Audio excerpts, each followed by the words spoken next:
Hi, my name is Judith Alvarez, and for this Chapter 8 discussion on memory, I will be using the two mnemonic devices of Memory Palace and Acrostic to memorize two of the topics we discussed in this chapter.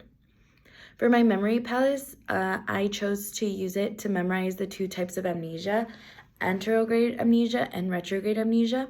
Anterograde amnesia has the prefix antero, which reminds me of the Spanish word antarantar, which is usually when you get hit and you're left stunned and kind of groggy after.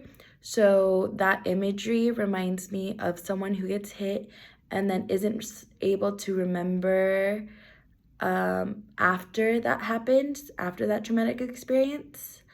And then for retrograde, the prefix retro reminds me of old retro cars, retro music, and that imagery brings up the past, which helps me remember that retrograde amnesia is when you can't remember things from your past, from before the traumatic experience.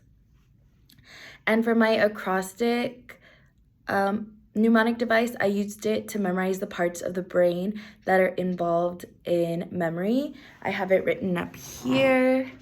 So I used it to write, Amy the hippo celebrated her party at noon. Amy is for the amygdala, hippo for the hippocampus, celebrated for the cerebellum, party for the prefrontal cortex, and noon for neurotransmitters. So that's how I plan to remember the parts of the brain involved with memory. Thank you.